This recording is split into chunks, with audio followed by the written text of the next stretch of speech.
Brother Rele, ito lang may tanong ko. Ano po pa ang tamang daan tungo sa pagkilala kay Kristo at pagtanggap sa sarili? At ano po ba talaga ang ibig sabihin ng dating daan? Ilan taong ka na muna, kapatid, bago ko sagutin yung tanong mo? 27 o. 27. Bata ka pa pala. Alam mo ba kung yung dating Kapitolyo ng Ilocos Norte kung saan nakatayo? Hindi po. Hindi. Mahirap tayo magkaintindihan sa punto na yan kasi bata ka pa eh. Ganito kasi yan, ano? Pag sinabing dati, babalik ka. Di ba? Pag sinabing dati, you are going back. Dati, babalik. Kumbaga, nakaraan na yun dati, di ba? Dati. Kaya ang tawag sa Biblia, dati, kasi ngayong panahon natin, 2,000 years ago, nun ipinangaral ni Kristo yun eh. Tapos hinulaan ng Biblia, bago dumating ang wakas sa mga huling araw, mauunawaan yung nasa Biblia. Kaya ang mauunawaan mo yun dati. Kasi babalik ka 2,000 years ago. Kaya ang tawag dating landas. Kasi merong mga bago ngayon ginawa ng mga pastor. Yung mga pastor na manluloko gumawa ng mga bagong daan. Pakinggan mo sa 56 ng Isaias versikulo 11. Oo, ang mga aso ay matatakaw, sila'y kailanman ay walang kabusugan, at ang mga ito ay mga pastor na hindi nakakaunawa. Sila'y nagsilikong lahat sa kanilang sariling daan na mula sa lahat ng dako, bawat isa'y sa kaniyang pakinabang. Ayan, sila'y lumikong lahat sa kanilang sariling daan.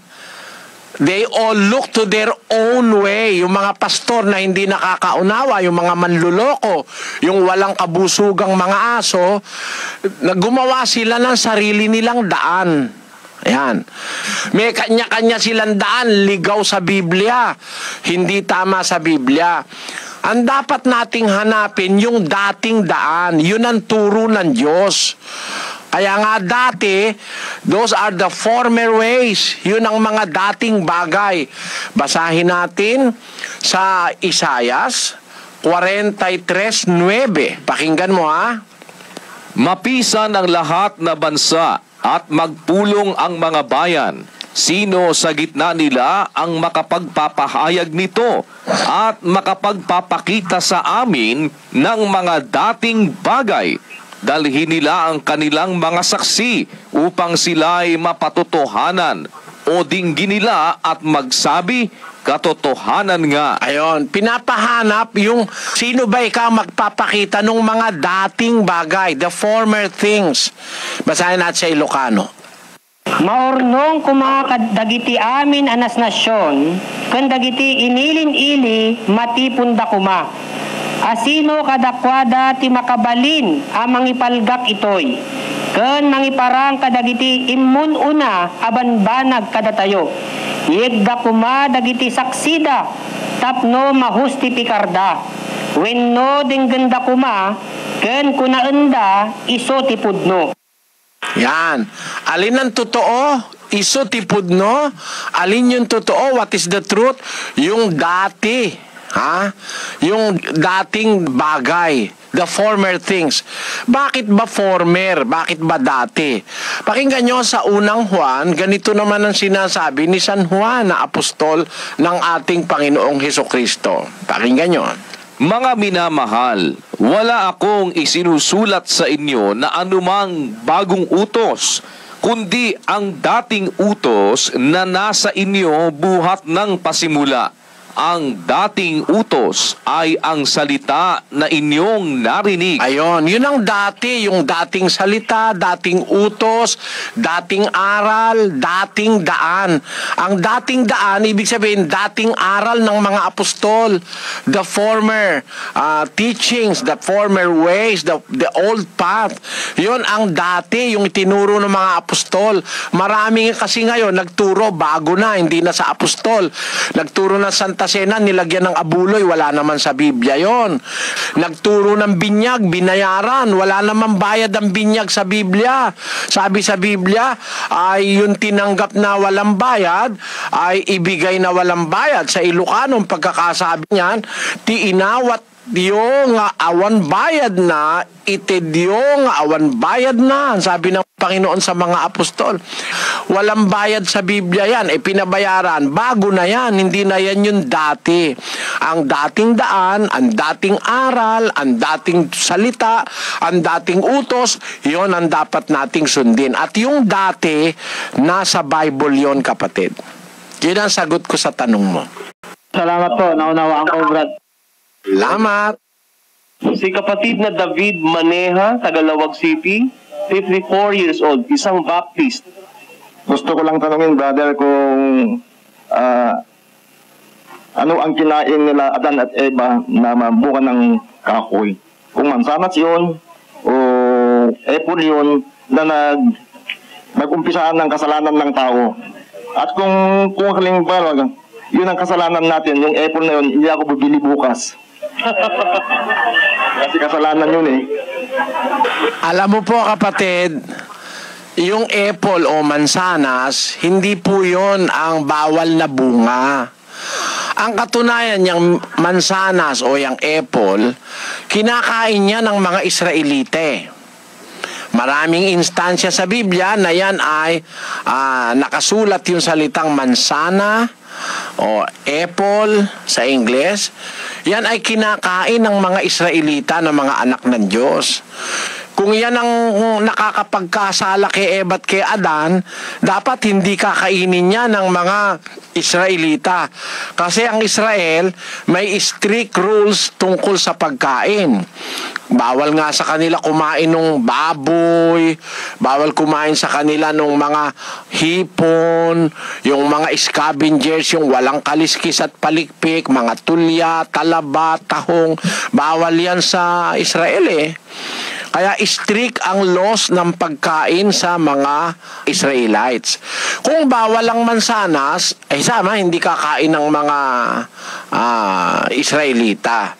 Babasa tayo sa awit ng mga awit sa Kapitulo 2 at versikulo 5. Ganito ating mababasa sa English. Ang sabi po ay ito ang sabi. Stay me with flagons, comfort me with apples, for I am sick of love. Ayan, ang sabi po ng awit ni Solomon. Sa Tagalog, ang sabi dyan, Kandilihin ninyo ako ng mga pasas, aliwin ninyo ako ng mga mansanas, sapagkat ako'y may sakit na pagsinta. ayan, Ilocanuhin natin. Araunanda kadagiti pasas, palemniisanda kadagiti mansanas, taagsakitak agapo iti ayat. Ayan. Do, yung mansanas, kinakain yon. Pati si Haring Solomon kumakain ng mansanas eh. Kung bawal po yun, sasabihin ko sa inyo, wag na nga kayong bumili ngayon. Yan. Sabi nyo, bukas pa eh. Ngayon, wag kayong bibili. Wag na kayong bibili kung bawal. Hindi naman po bawal ang mansanas.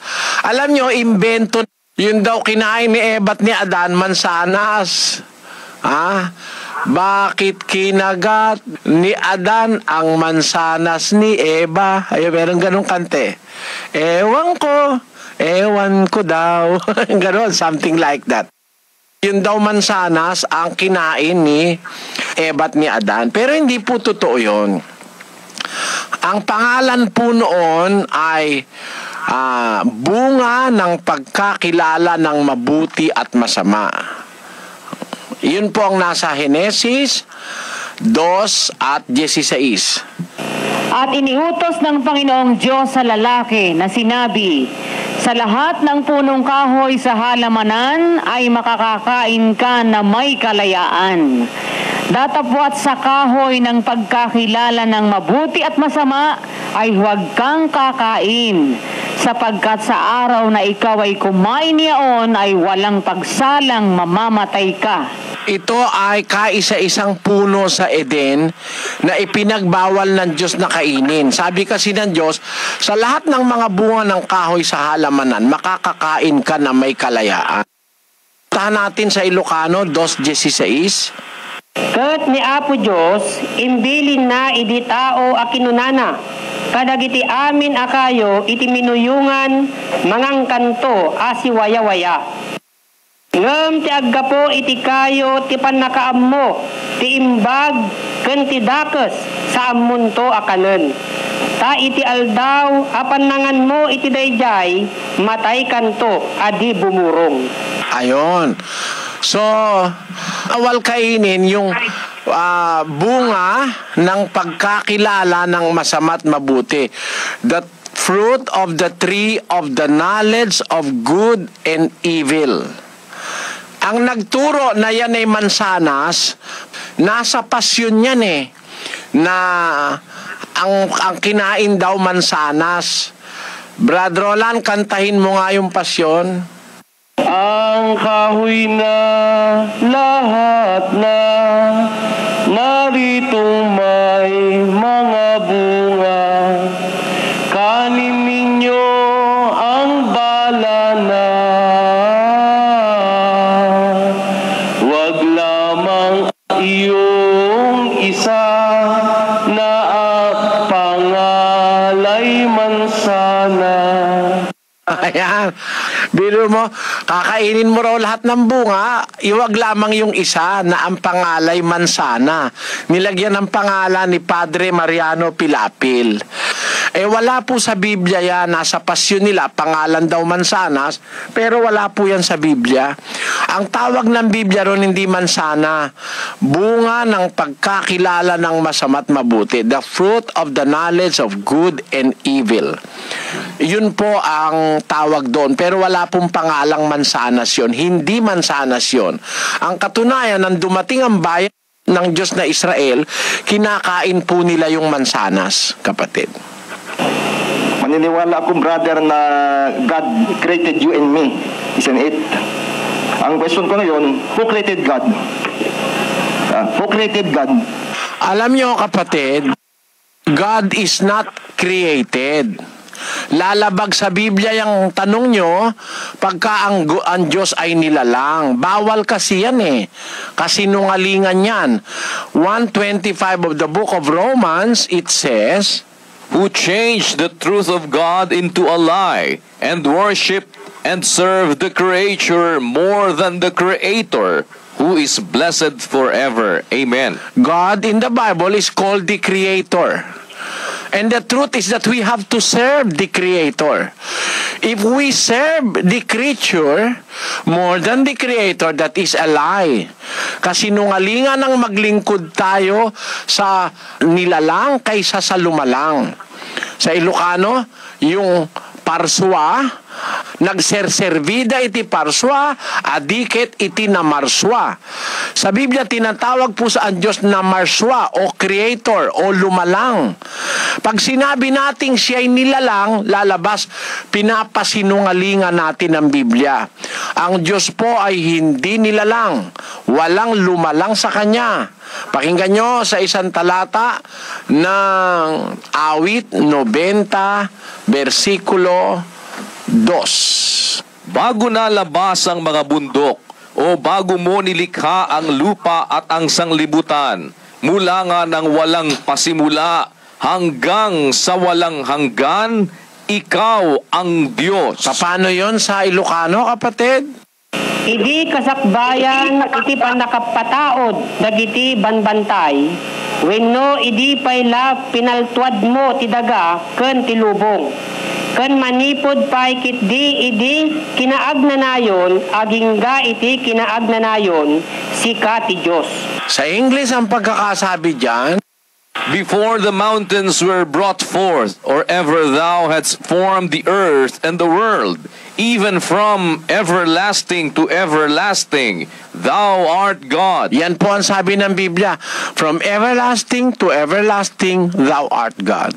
Ang Diyos po'y mula ng walang hanggan hanggang sa walang hanggang darating.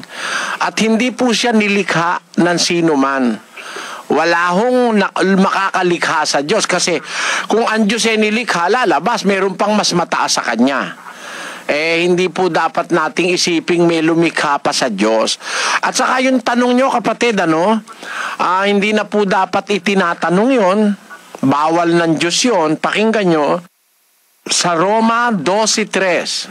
Sapagkat sinasabi ko, sa pamamagitan ng biyaya na sa akin ay ibinigay sa bawat tao sa inyo, na huwag mag-isip sa kaniyang sarili ng totoong matayog kaysa nararapat niyang isipin, kundi mag-isip na may kahinahunan ayon sa kasukatan ng pananampalataya na ibinahagi ng Diyos sa bawat isa. Sa Ilocano ang pagkasabi, Taga po iti parabor, ana ited kanyak, kunak iti tunggal maysa kada kayo, adi na kuma ipapapan, tibagina anangat nga to unay, ngem iti ribbeng na, apanang ipapan. No diket ag panunot asipakumbaba, kas iti rukod, ti pamati nga inted ti Diyos, iti tunggal maysa. we must not think of things which are more highly than we ought to think, but to think soberly according as God hath dealt to every man the measure of faith. So, yung masyado pong mataas na kaisipan, bawal po ng Diyos yun. Baka sa taas niyan, mabagsak tayo, di na tayo makabalik, kapatid. Dapat mag-isip tayo na may kapakumbabaan sa harap ng Diyos. At isipin natin na hindi natin maaabot ang kanyang kaisipan. There is no man existing, or there is no angel that exists, no seraphs nor cherub that exists that can know the infinity of the Creator. Walang makakaunawa nung kalagayan ng Diyos na yon, ang buong buo. Pakinggan nyo sa 55:8-9 ng Isaias, ganito po ating mababasa. Sapagkat ang aking mga pag-iisip ay hindi ninyo mga pag-iisip, o ang inyong mga lakad ay aking mga lakad, sabi ng Panginoon.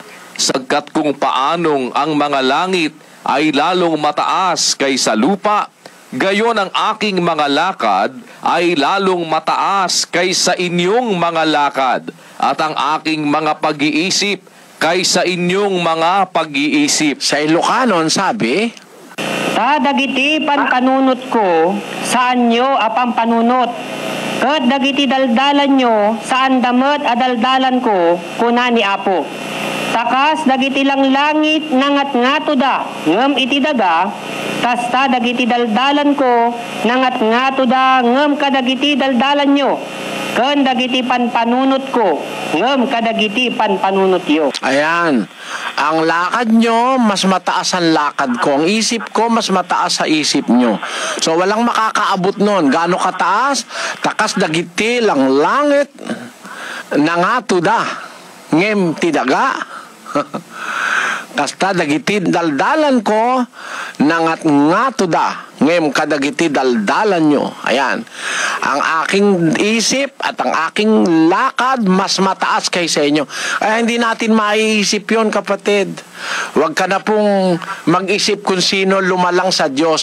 Maniwala tayong may Diyos at tayo ang nilalang niya. Kung anong siya, kung hindi natin maintindihan buong buo, dapat tayong matakot sa Kanya. At siguro, kapatid, pagka naging dapat ka sa Diyos, kung susunod ka ng buo, pagdating nung araw nasa langit ka na, tanong mo sa Diyos kung ano yung gusto mong itanong. Pangatlong tanong, brother. Meron pa bang pangalawang langit o pangatlong langit? Meron po hanggang pangatlo. Nakasulat po yan sa 2 Korinto 12:2. Nakikilala ko ang isang lalaki kay Kristo na mayroon ng 14 na taon, maging sa katawan aywan ko, o maging sa labas ng katawan aywan ko. Diyos ang nakaalam. Agaw hanggang sa 3 langit. Sa Ilocano, ang sabi dyan, Amok ti maysa a tao ken Kristo, ket 10 ket 4 a tawen itan. Jak ammo no si babagi, jak met ammo no saan a si babagi. Ti Dios ammo na na ipangato agingga iti maikatlo a langit. Ayan, meron pong third heavens na sinasabi sa Biblia. Doon po sa third heavens, so sa ikatlong langit, nandun po yung paraiso, kapatid. Tuloy natin sa tres, kapatid na Ilocano. Ketsak amok daidi a tao. Ajak ammo no si babagi wenno saan a si babagi ti Dios ammuna. Naipan ijay paraiso ket nangngegna dagiti sao asaan a mayibkas. Asaan a rebeng asawen ti maysa a tao. Yan ang sinasabi, kapatid. Yung ikatlong langit, yun ang paraiso, ijay paraiso. Ibig sabihin, meron talagang ikatlong langit sapagkat doon sa ikatlong langit, yun ang kinalalagyan ng paraiso, kapatid. Kung halimbawa, brother, may ligtas ako ngayon, ang tanong ko, saan ako magpunta sa pangatlong langit? Ganito po ang sabi ng Panginoon Kristo, no? Meron siyang kausap sa krus. Ang sabi niya doon sa Lucas, ganito. At sinabi niya sa kanya, katotohanang sinasabi ko sa iyo, ngayon ay kakasamahin kita sa paraiso. Natatandaan mo po yung magnanakaw na nakatabi ni Kristo sa krus? Na sabi niya, alalahanin mo ko pagdating mo sa kaharian mo, sabi niya. Sabi ni Kristo, kakasamahin kita sa paraiso. So yung maliligtas, dadalhin ni Kristo sa paraiso. Kung asan si Kristo, doon niya rin dadalhin. Nasa paraiso si Kristo. Kaya kung maliligtas ka, makakarating ka rin doon, kapatid. Pero ang pagtanong, brother, kung halimbawa, nailigtas ako, at nailigtas yun din ang mga magulang ko, at magkita-kita kami sa pangatlong langit, magkakilala pa kami kaya, brother? Opo, pagka pare-pareho kayo makakarating doon, magkakakilala kayo. Alam nyo kasi kung bakit magkakakilala? Pakinggan nyo sa Mateo 17:1 hanggang 4. At pagkaraan ng 6 na araw ay isinama ni Jesus si Pedro at si Santiago at si Juan na kapatid niya, at sila'y dinalang bukod sa isang mataas na bundok. At nagbagong anyo siya sa harap nila, at nagliwanag ang kaniyang mukha na katulad ng araw, at pumuting tulad sa ilaw ang kaniyang mga damit. At narito, napakita sa kanila si Moises at si Elias na nakikipag-usap sa kanya. At sumagot si Pedro at sinabi kay Jesus, Panginoon, mabuti sa atin ang tayo'y dumito. Kung ibig mo, ay gagawa ako rito ng 3 tabernakulo. Isa ang sa iyo, at isa ang kay Moises, at isa ang kay Elias. Ayan, meron pong 2,000 taon halos na buhay si Elias at saka si Moises ahead of the apostles. Pero nung magpakita sa isang vision, nakilala ng mga apostol si Elias at saka si Moises. Dito lang sa lupa yun. Di lalo na kung nakarating ka sa langit, makikilala mo si Elias at saka si Moises. Kung makikilala mo si Elias at si Moises, lalo mo nang makikilala yung asawa mo pag nagkita kayo sa langit. Kaya lang hindi na kayo pwedeng mag-romansa ron. Wala nang romansa sa langit, kapatid. Pakinggan mo sa Lucas 20:34 at 36. At sinabi sa kanila ni Jesus, nagsisipag-asawa ang mga anak ng sanglibutang ito at pinapag-aasawa. Datapwat ang mga inaaring karapat dapat magkamit ng sanglibutang yaon at ng pagkabuhay na maguli sa mga patay ay hindi mag-aasawa ni papag-aasawahin, sapagkat hindi na sila maaaring mga matay pa, sapagkat kahalintulad na sila ng mga anghel, at sila'y mga anak ng Diyos, palibhasa'y mga anak ng pagkabuhay na mag-uli. Makikilala mo pero wala nang asa-asawa ron. Para na tayong mga anghel doon. Okay na, kapatid? Sa makatuwid, brother, lahat tayo dito nailigtas na. Dahil sumang-ayon ako sa sinasabi mo at yung sinasabi ng Biblia. In short, lahat na tayo Kristiyano na mapunta na tayong lahat sa langit. Pangatlong langit ay sudyain. Hindi po sapat yun. Hindi sapat yun na sumampalataya kayo, ay ligtas na tayo, pupunta na tayo sa langit. Hindi po sapat yun. Ang sabi ni Kristo sa mga sumasampalataya para sila maligtas, ganito. 8:31, ang kausap niya rito, sumasampalataya na, pero anong sabi niya? Sinabi nga ni Jesus sa mga Hudyong yaon na nagsisisampalataya sa Kanya, kung kayo'y magsisipanatili sa aking salita, kung magkagayo'y tunay nga kayong mga alagad ko. Ngayon, kung mananatili kayo sa salita ko, sabi ni Kristo sa mga sumasampalataya sa Kanya, mga Hudyo, if you continue in my word, then you are my disciples indeed. Sumasampalataya na yan, pero sabi niya, magsipanatili sila sa salita. Sa Ilocano, sabi, Kinunana nga rod ni Jesus kadagiti Hudyo anamati kingkwana. No agtalinaed kayo kuma iti sao, pudno ada kayto ti adalak. Ayan. No agtalinaed kayo kuma iti saok. If you continue in my word, meaning if you obey my words, then you are my disciples indeed. Kaya hindi po sapat yung sumampalataya kayo, tapos na, hindi po. Dapat nating sundin yung mga salita ni Kristo. Kasi pag hindi natin sinunod, lumalabas hindi tayo tunay na Kristiyano. Niloloko lang natin ang ating sarili kung hindi natin sinusunod yung salita ni Kristo. Pakinggan nyo ang sabi sa Santiago 1:22. Datapwat maging tagatupad kayo ng salita at huwag tagapakinig lamang na inyong dinadaya ang inyong sarili. Ayon, basahin natin sa Ilocano. Nga managtungpal kay kuma iti sao, ket saan laeng a managdengeg. Nga alilawin nyo dagiti bagbagi laeng. Ayon, kailangan be doers of the word, not hearers only, deceiving your own self. Niloloko lang natin sarili natin kung di tayo sumusunod sa salita ni Kristo. Dapat, kung may pananampalataya tayo, susunod tayo dun sa salita.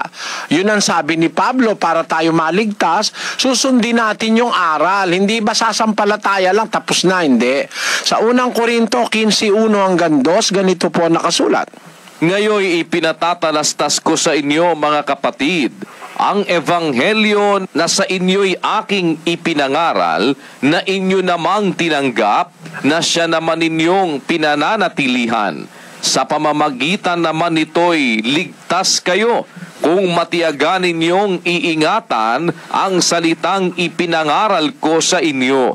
Maliban na kung kayo'y nagsisampalataya ng walang kabuluhan. Ayun, kailangan pala iingatan natin yung salitang ipinangaral. Basahin nga natin sa Ilocano yung 15:2, kapatid. Ket gapo kingkwana, maisalakan kayo, no ikutan nyo nga agnanayon ti sao, nga ingkas kasabak kada kayo. Malaksid no namati kayo, abareng-bareng. Ayon, merong namati, abareng-bang. May nananampalatayang walang kabuluhan kasi hindi sumusunod doon sa aral. Ang sabi, kung susundin nyo yung aral, ay ligtas kayo. Kung iingatan yung parati yung salitang pinangaral ko sa inyo, maliban na kung sumampalataya kayo ng walang kabuluhan. So, kailangan po, pagka sumampalataya tayo, susundin natin yung salita, yung aral ni Kristo. Yun po sabi sa Biblia, kapatid. Maraming salamat, brother. Okay, si Mr. Ulysses Villarico, isang Christian. Unang tanong ko po ay, dahil sa mga ilang taon nang nakalipas, ang tanong ko po ay, itong Biblia na nabasa natin, ito ba ay walang kinukunan, dinagdagan at walang pinapalitan kung ano ang nakasulat doon? At ito ba ay ang original? Ayan. Hindi po original yung binabasa natin. Ang original po kasi, nakasulat sa Hebreo, sa Aramaiko at saka sa Grego. Kaya sigurado tayo hindi original. Pero may kopya po tayo ng original na Biblia. Yung mga tinatawag na manuscripts, yung isinulat mismo ng mga nagsusulat na mga eskribas na nung una nagsusulat ng mga salita ng Diyos. Ngayon, yung pong kopya na yan, nasa mga museo ng ating daigdig. Meron po nasa Washington DC. Meron po dun sa British Museum. Meron po sa Cairo, sa Egypt. Meron dong mga ibang kopya. Merong iba nasa Vaticano, yung mga Codex Vaticanus kung tawagin nila. Marami pong mga iba't ibang kopyang manuscript. Ang kahulugan po ng manuscript, sinulat kamay dahil nung araw po wala pa namang imprente. Sulat kamay. Meron po nun. Kung gusto nyo sangguniin, masasangguni mo. Kagaya nung nakita dun sa Dead Sea Scrolls noong 1947, nakakita po sila ng mga kopya ng Biblia na ikukumpara nila yung Biblia natin ngayon dun sa nakita nila noong 1947. Yung 1947 pong Dead Sea Scrolls na tuklasan, it dates back to 2,000 years ago. Doon po sa panahon bago pa si Kristo. 200 BC, nandun na po yun. Nung ikumpara nila, pareho po eh. Ngayon, sabihin natin halimbawa, may kulang po sa Biblia.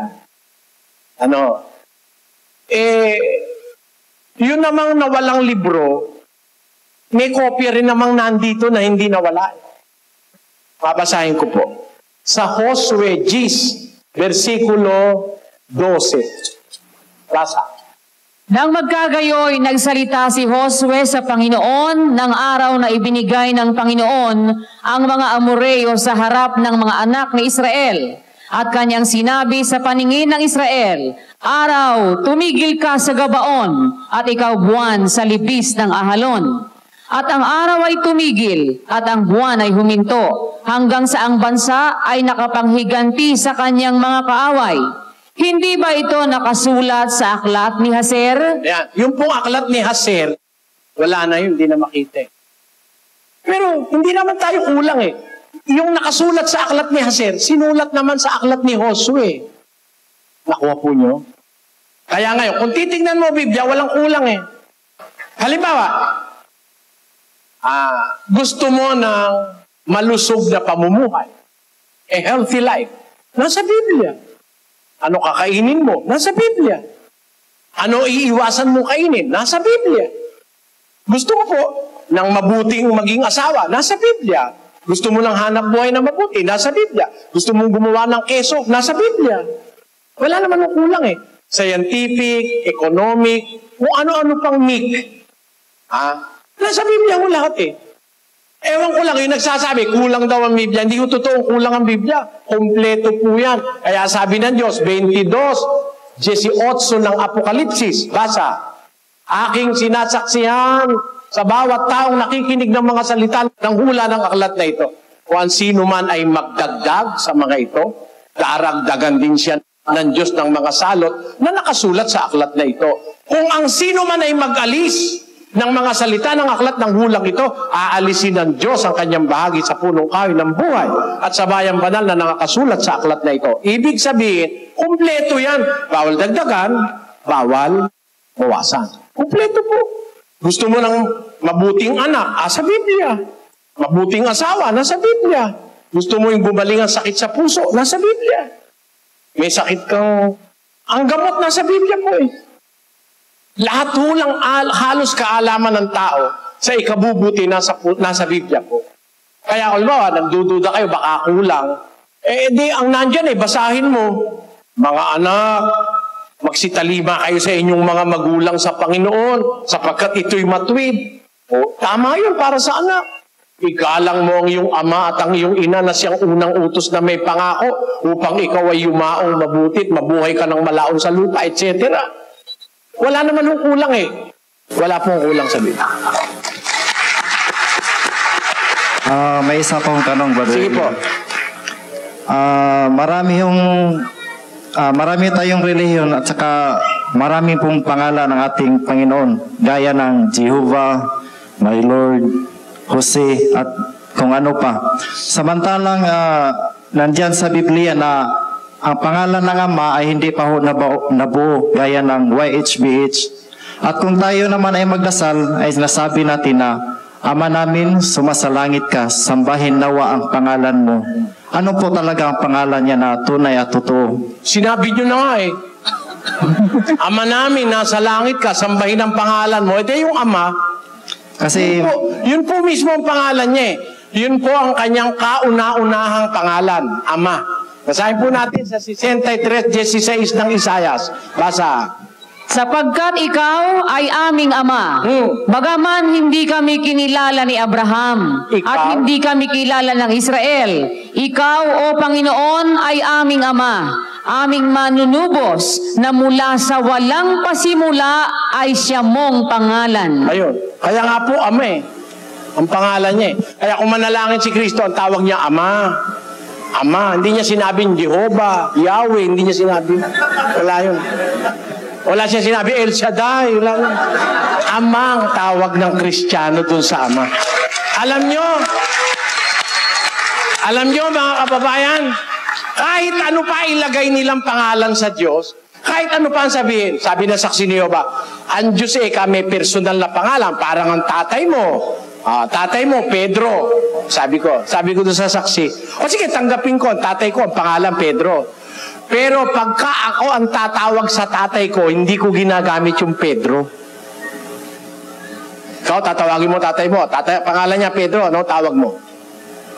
Pedro, ganon? Pagka anak ang tawag mo sa tatay mo, tatay. Amen? Siya'y Ama. Kung anak ka, dapat ang itawag mo sa kanya'y Ama dahil anak ka. Ayan ang dapat nating maintindihan. Kaya po, hindi filosofya yan ha. Kaya yung salitang Ama, the word Father was prohibited by our Lord Jesus Christ to be used to any other person other than the Father in heaven. Let us read that. 23:9 of the book of Matthew. And call no man your father upon the earth, for one is your Father, which is in heaven. Pray, 6:9. After this manner, therefore, pray ye, Our Father, which art Kita in nyo? heaven. Bawal itawag sa iba yan eh. Ang tatawagin mo lang, Our Father, which art in heaven, hallowed be thy name. Anong tawag? Ama nga! Yun nga pangalan niya. Bawal itawag sa iba yan. Bawal. Call no one your father upon the earth. Huwag niyong tatawaging Ama. Ang sino mang tao sa lupa, isa lang ang worthy para ang Kristiyano itawagin niyang Ama, ang Ama sa langit. Yun lang ang karapat-dapat na tawaging Ama. Kasi dun tayo nang galing eh. Yun po. Kaya yung pangalan niya, Ama talaga yun, mga kababayan. Ama. Ang pangalan niya. Ang kanyang pangalan mula nang walang pasimula. Ama. Father. Especially so, kung ikaw ay anak ng Diyos. Tawag sa kanya, Father. Okay na po, kapatid? okay na po, Brother Eli. Maraming salamat po. Okay, tawagin po natin si Mr. Efren de la Peña, isang Roman Catholic. Salamat, Brother Eli Soriano. Sa Psalm chapter 127 verse 1, sa Latin Bible, Nisi Dominus edificabit donum in vanum, laborat qui edificant iam. In English, if the Lord does not build the house, the work of the builder is useless. Kung hindi ang Diyos ang nagtatag ng bahay, ito ang walang kabuluhan. So, malinaw. So, ang tanong ko, Brother Eli Soriano, sino ang may karapatang nagtatag ng iglesia? Tao o Diyos? Ang Diyos po, siyempre, Diyos. According to banal na kasulatan. Nasa 127 verse 1, let us read that in Latin. Nisi Dominus edificaverit domum in vanum laboraverum qui edificant nisi Dominus custodierit civitatem frusta vigilabit qui custobit. Yan. Sa English, except the Lord build the house, they labor in vain that build it. Sa Bisaya, Sabi, Gawas nga ang Ginoo ang magatukod sa balay, kawang lamang ang kahago niadtong mga nagatukod niini. Sa Tagalog, malibang itayo ng Panginoon ang bahay, walang kabuluhang nagsisigawa ang nagtatayo. Yun po ang totoo. Nasa Biblia. Kaya walang taong may karapatang magtayo ng iglesia. Nung papong panahon ni Kristo, may pangalan na yung iglesia sa Biblia. Ang pangalan niya, Iglesia ng Diyos. Balikan natin ang Biblia. Basahin natin ang 2 Korinto. Si Pablo, na apostol ni Kristo Jesus, sa pamamagitan ng kalooban ng Diyos, at si Timoteo, na ating kapatid, sa iglesia ng Diyos na nasa Korinto. Po yung iglesyang Diyos ang nagtayo. Yung iglesia ng Diyos. Noong unang siglo pa lang, the first 100 years of the Christian era, tinatawag po itong iglesia ng Diyos. Yan po nasa Biblia. Yun ang pinapangaral ko, mga kapatid. Hindi ko tinayo yun. Hindi ako nagtayo. Gaya nga sabi ko sa inyo, nasa Biblia yung katutubo pa sa Biblia, miski naman sa Biblia ang Katoliko eh. Basahin natin ang 20-28 ng gawa sa Biblia ang Katoliko na sinulat ni Monsignor Abriol na pinirmahan ni Rufino Cardinal Santos. Ano nakalagay sa gawa 20-28? Biblia ang Katoliko. Pakinggan nyo. Ingatan ninyo ang inyong sarili at ang buong kawan na pinaglagyan sa inyo ng Espiritu Santo bilang mga tagapamahala upang pamahalaan ang iglesia ng Diyos na kanyang tinubos ng sarili niyang dugo. Yan po iglesia nasa Biblia. Pati sa Biblia ang Katoliko nakalagay iglesia po ng Diyos. Yun po. Wala naman tayong dapat pagtatalo ron. Yan ang talagang iglesia, iglesia ng Diyos. Ang Diyos ang nagtayo, kaya iglesia ng Diyos ang tawag. Hindi po ako nagtayo. Pinapangaral ko lang, nakasulat sa Biblia. Hanggang ngayon nakasulat po yan eh. Hindi naman nabubura. Ganun po kapatid ang sagot ko sa inyo. Okay. Radeli, meron po siyang follow-up question kung pwede raw. Sige. Follow up, Brother Eli Soriano. Sabi mo kanina, hindi ang Iglesia Katolika, hindi si Kristo ang founder. Kung mayroon kong mabasa sa banal na kasulatan, sa Griego, na si Kristo ang nagtayo ng Iglesia. Sangayon ka na hindi ka nagsabing totoo kung mabasa ko sa Greek New Testament? Na si Kristo nagtayo ng iglesia? Hindi po ako tutulto. Naniniwala ako si Kristo nagtayo ng iglesia eh. Hindi po ako tutulto. Wala naman ako sinabi, hindi ako naniniwalang si Kristo nagtayo eh. Si Kristo nga po ang nagtayo. Sabi niya kay Pedro, upon this rock I will build my church, and the gates of hell shall not prevail against it. Huwag kayong magkamali, mga kababayan. Ito po. Para makapasok ka sa langit, ano gagawin mo? Yung katwiran, di ba? Yung aral. Yung aral kasi, yung katwiran, yun ang pintuan papunta sa langit eh. 118 of the book of Psalms, 19. Buksan sa akin ang mga pintuan ng katwiran. Papunta sa langit, ang pintuan, katwiran. Papunta sa impyerno, anong gates? It's the other way round, yung kasalanan. Gusto mong pumunta sa impyerno?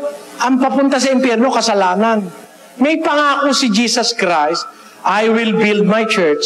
The gates of hell, yung kasalanan, yung kasamaan, shall not prevail against it. Kaya kung ang sino man iglesia, nag-aangkin sila sa Diyos, nag-aangkin ka sa Diyos ka, nandyan ang lasingan, nandyan ang sugal, nandyan ang pambababae, nandyan ang panlalalaki, nananaig sa'yo ang pintuan ng impyerno. The gates of hell is prevailing over your church pag lahat ng bisyo, lahat ng kasamaan nasa iglesia mo. Hindi yan ang totoo. Ang totoong iglesia, hindi pinananaigan ng impyerno, ng pintuan ng impyerno o ng kasalanan. dapat ang kasalanan inihiwalay sa iglesyang totoo. Hindi pwede yung nasa iglesia kang totoo, mamamatay tao ka, mangangalunya ka, manlalalaki ka, mambababae ka, drug addict ka, lasenggo ka, sugarol ka. Ay, hindi po totoo yun. Kaya kailangan pag-aaralan natin yung kahulugan ng sinasabi sa Biblia. Hindi po ako tututol, kapatid. Si Kristo talaga nagtayo ng iglesia. Hindi po ako tutol doon. At ang itinayo niya, iglesia ng Diyos, yun ang binili niya ng kanyang sariling dugo. Yun po ang sagot ko doon, kapatid. Yun ang nasa Biblia kasi. Maraming salamat, Brother Eli. Salamat po. Sunod po natin, Mr. Wilfredo Campilianos, isang Katoliko. Ang tanong ko po, kung ang langit at ang lupa sa ngayon ay matatapos, nakagawa na po ba ng bagong langit ang Diyos? Basahin po natin ang hula ni Propeta Isaias. Ganito po sinasabi sa 65:17. Sapagkat narito, ako'y lumilikha ng mga bagong langit at ng bagong lupa. At ang mga dating bagay ay hindi maaalaala o mapapasaisip man. Yan. Sabi po yan sa Biblia, nung panahong unang-una pa, sabi ng Diyos, gumagawa ako ng bagong langit at saka ng bagong lupa. Yun ang mamanahin ng kanyang mga lingkod eh. Ngayon, nakagawa na ba yun? Nagawa na ba? Tanungin natin si Kristo sa 14:1 ng Juan. Huwag magulumihanan ang inyong puso. Magsisampalataya kayo sa Diyos.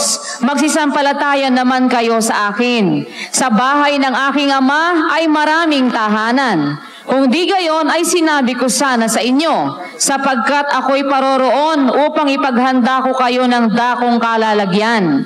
At kung ako'y pumaroon at kayo'y maipaghanda ng kalalagyan, ay muling paririto ako at kayo'y tatanggapin ko sa aking sarili, upang kung saan ako naroroon, kayo naman ay dumuon. Nung po palang umalis si Kristo rito sa lupa, sabi niya sa mga alagad, paparoon ako dun sa bahay ng aking Ama, maraming tahanan doon, pabalik ako.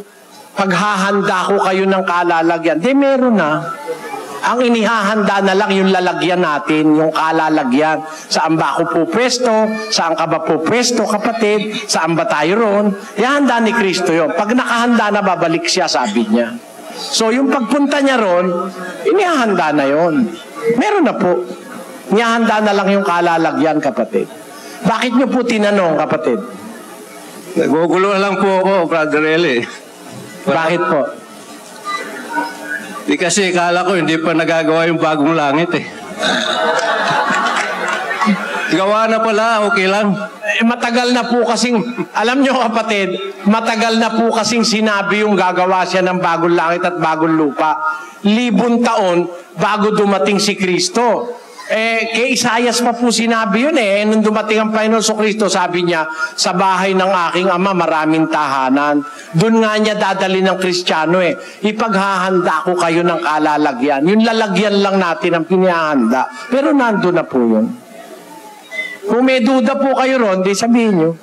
Wala na po, Brother. Sige po. Salamat naman, madali pa lang maalis ang duda nyo. Isang tanong po. Sige po. Meron po bang paliwanag sa Biblia kung bakit nilawakan ng Diyos ang tubig kaysa lupa? Nasa inyo na ang paliwanag eh. Nasa inyo na po ang paliwanag.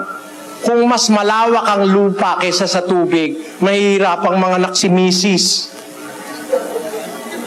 May asawa na po kayo? Meron na. Oh. Ilan na po anak nyo? 3. Hindi magiging 3 yun kung mas malawak ang lupa kaysa sa tubig. Ang atin po kasing katawan, 1/3 din ng ating katawan ang lupa. Yun pong karamihan ng tubig, kaya po yung isang babae pag nanganganak, hindi puro laman, may tubig po yan eh. Nai-elastic yung kanyang balakang para makalabas ang bata. Kung mas marami po ang lupa kaysa sa tubig, hindi siya magiging ganun ka-elastic. Baka paglabas ng anak nyo, lapad ang ulo, patay na. Ang nangyayari po sa katawan natin, Mas marami kasi ang tubig, kaya ang ating katawan stretchable. Hindi po mangyayari yon kung mas marami ang lupa ng katawan natin kaysa sa tubig. Mas marami po tayong tubig kaysa sa lupa. Ganon din lang po ang mundo. Hindi po mabubuhay ng maayos kung mas malaki ang puro lupa at kukunti ang tubig. Kasi ang isda po, ang pinakamaraming pagkain ng tao sa mundo nasa isda. Pati po mga hayop kumakain ng isda, pati ibon na kumakain isda. Liitan nyo ng 1/3 yung dagat, mauubos agad ang isda, mamamatay ang tao, mamamatay ang hayop, pati ibon mamamatay po. Salamat po. Okay po. Salamat po.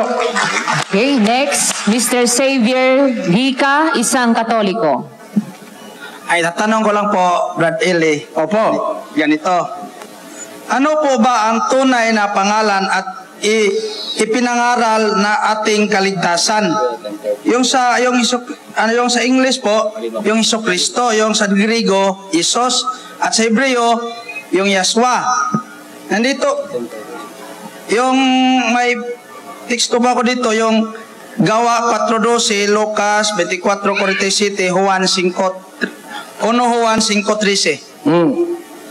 Ang itatanong ko lang po kung ano ba ang tunay na pangalan at ipinangaral na ating kaligtasan na ikaliligtas sa atin. Ang tinatanong yung between Kristo, Yahshua, o kung ano pa, ganun po, something like that. Di po ganun tanong nyo? Ganito po kapatid, ang pangalan na kaligtasan natin, pangalan ni Jesucristo. Yun po ang ating ikaliligtas. Sabi niyang Biblia, walang ibang pangalan na ibinigay sa silong ng langit sa mga tao na sukat natin ikaligtas, maliban kay Jesucristo. Sa Tagalog po yun. Sa Tagalog. Pag in-English natin, Jesus Christ.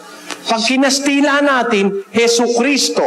Pag nilatin natin, Jesus Christi. Pag ginriego natin, Jesus Christos. Pagka atin pong inebreo, Yahshua Messiah. Wala pong diferensya ron. Pare-pareho po yun. Bakit? Pumapayag naman ng Diyos, ma-translate yun Kagaya ng pangalan ng Diyos, Diyos. Sa Latin, God. Sa English, God. Sa Chinese, Te. Sa Tagalog, Bathala. Sa Kastila, Dios. Dio. Sa Latin, Deo. O Deo. Yun po hindi naman masama po kahit na kasi conforme sa wika natin Binigyan tayo ng Diyos ng iba-ibang wika May diferensya ba ron? Binigyan po tayo ng Diyos ng iba-ibang wika. Walang diferensya ron. Parang ganito kapatid Meron kasi nag-aargumento, dapat daw ang tawag natin kay Kristo ay Yahshua Messiah. Tama, kung Ebreo ka, hindi naman tayo Ebreo, binisaya tayo Hindi, kung ay sus, Ginoo. Ano naman ang masama, Ginoo tawag natin. Doon naman sa amin, sa Ilocano, ay, Apo Diyos. Ano naman masama nun? Yun lang talaga Ilocano Sa Kapampangan naman, Ginoo. Sa Bisaya, Ginoo. Doon sa amin, Ginoo. Pareho po yun Walang masama ron Bakit? Pumapayag ang Diyos from Greek to Hebrew, from Hebrew to Greek, from Greek to Latin. Payag ang Diyos dun Basahin natin ang Juan. Kapitulo 19. Ganito nakasulat.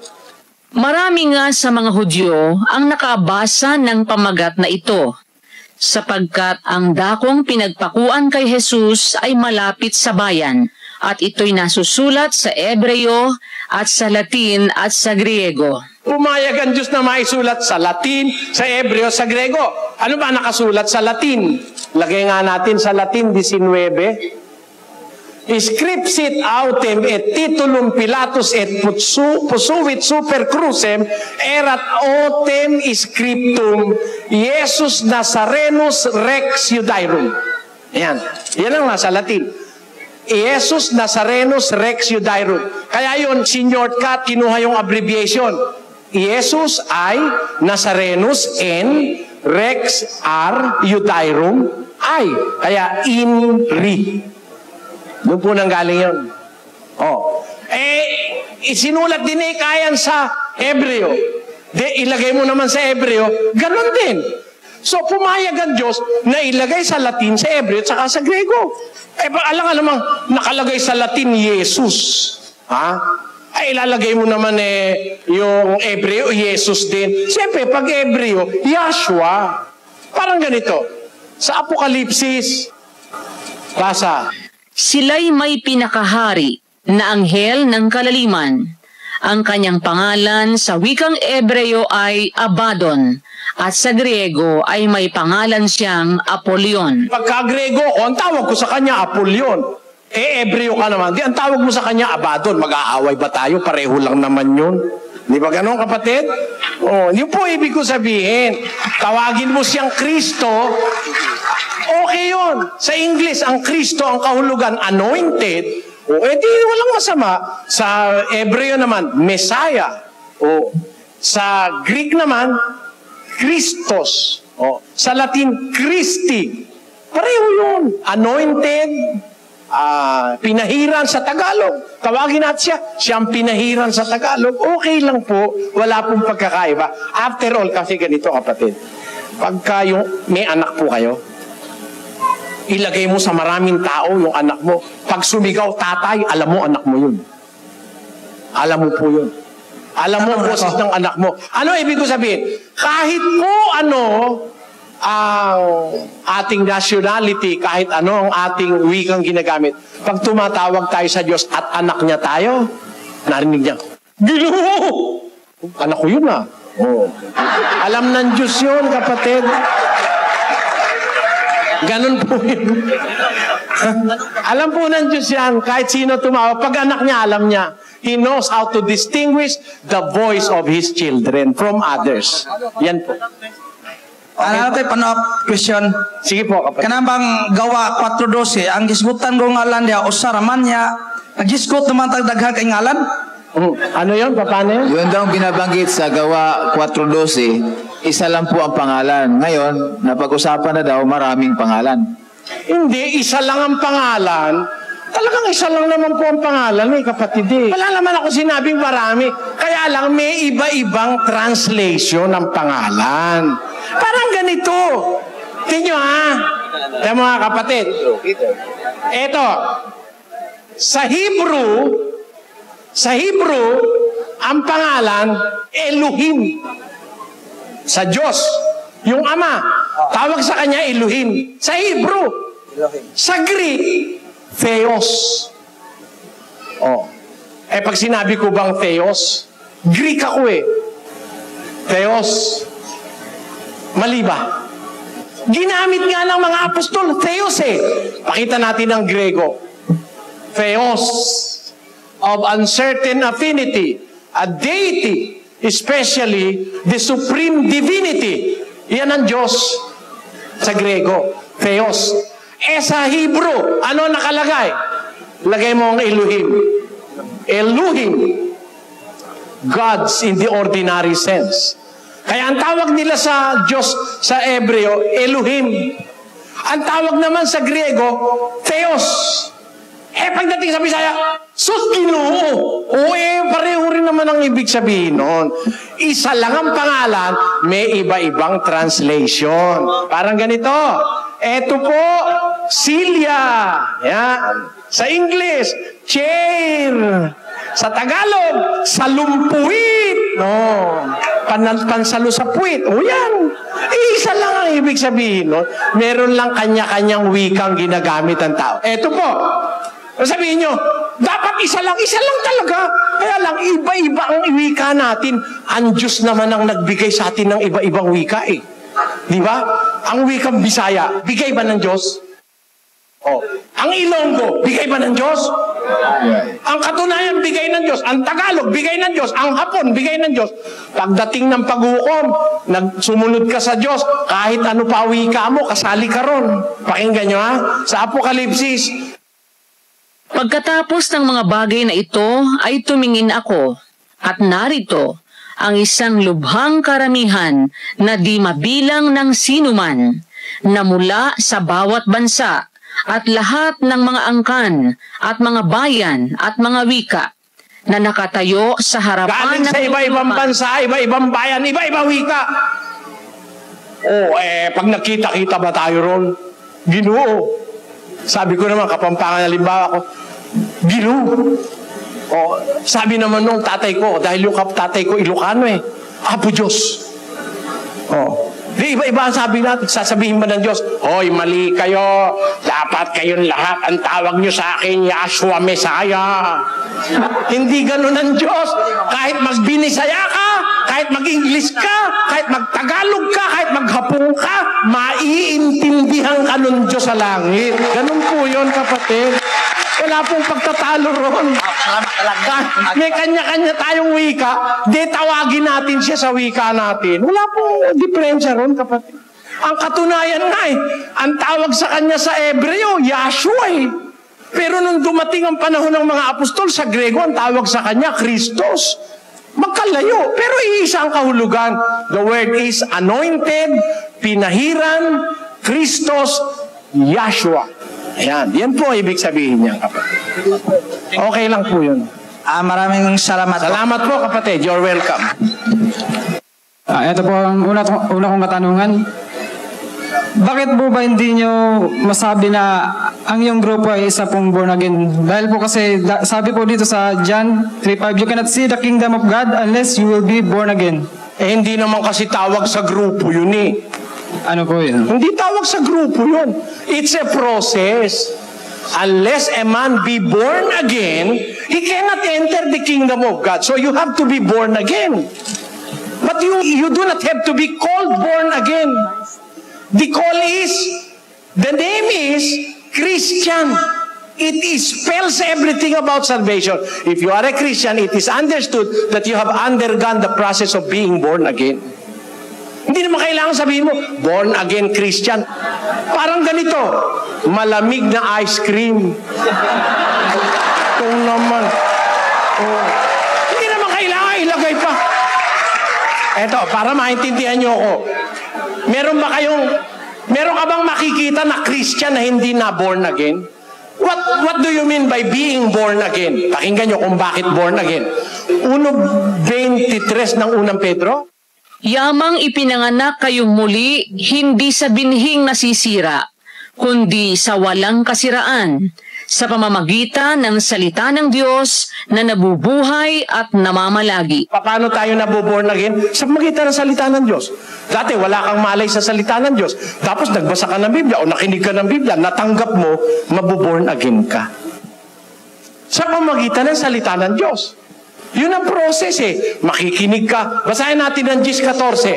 Paano nga sila magsisitawag doon sa hindi nila sinasampalatayanan? Paano sila magsisampalataya sa Kanya na hindi nila napakinggan? At paano sila makikinig kung walang tagapangaral? So, it's a process. Makikinig ka sa mga ngaral, tapos tatanggapin mo, sasampalataya ka, yung sinanggap mong salita sa pamamagitan nun, nagiging born again ka. Pag na-born again ka sa pamagitan ng salita, ano tawag sa'yo? Born again? Ano tawag? 11:26 ng Gawa. At nang siya'y kanyang masumpungan, ay kanyang dinala siya sa Antioquia. At nangyari na sa buong isang taon sila'y nakisama sa iglesia at nagsipagturo sa maraming mga tao at ang mga alagad ay pinasimulang mga born again Christian. Ganun ba nakasulat? Wala naman Ang nakasulat, ang mga alagad pinasimulang tawagin mga Kristiyano sa Antioquia. So the word Christian is enough. The word Christian is enough. Yung paggamit ng salitang born again Christian, redundancy yun. Parang ginamit mo malamig na ice cream. Yan ang ibig mo sabihin lalabas. Pag ice cream, talagang malamig yun. Ice cream na nga baka ang order mo, ice cream na may sorbetes. Pagka-Christian, kompleto na. Ba't ko naman dadagdagan ng nasa Biblia? Ang tawag sa alagad, Kristiyano. Kristiyano tawag sa Biblia. Ba't mo dadagdagan? Kristiyano na nga tawag. Kristiyano spells everything about salvation. To be a Christian is to be a disciple. To be a Christian is to be born again. You cannot be called a Christian if you were not born again. Kaya po, Kristiyano, tama na yun. Basahin natin sa unang Pedro 4, basa. Ngunit kung ang isang tao ay magbata na gaya ng Kristiyano, ay huwag mahiya, kundi luwalhatiin ang Diyos sa pangalang ito. Ano ang pangalan na itatawag sa'yo? Di ba Kristiyano? Wala, meron man nakalagay born again Christian? Wala yan, basta Kristiyano, tama yun. Okay na po yan, kapatid. Salamat po. Salamat po. Okay, next, Mr. Orlando Permites, isang Katoliko. Sa isang 1 Korinto 1:27 hanggang 29, liwanag na sinabi niya, pinili na niya po. O napili na niya o pipiliin pa niya? Pinipili niya. Sa Korinto po kasi yan eh. Ganito po yan. Sa 1:26, kasi 27 nyo inumpisan. Kung 26 nakalagay, masdan ninyo ang sa inyo'y pagkatawag, mga kapatid. Hindi ang maraming marunong ayon sa laman, hindi ang maraming, kung 26 nakalagay, masdan ninyo ang sa inyo'y pagkatawag, mga kapatid. Hindi ang maraming marunong ayon sa laman, hindi ang maraming mga may kapangyarihan, hindi ang maraming mga mahal na tao ang mga tinawag, kundi pinili ng Diyos ang mga bagay na kamangmangan ng sanlibutan upang hiyain niya ang mga marurunong. Pinili ng Diyos ang mga bagay na mahihina ng sanlibutan upang hiyain ang malalakas. Masdan ninyo ang pagkatawag sa inyo. So, mga taga-Korinto, sinasabi ni Pablo, tinan nyo kayo.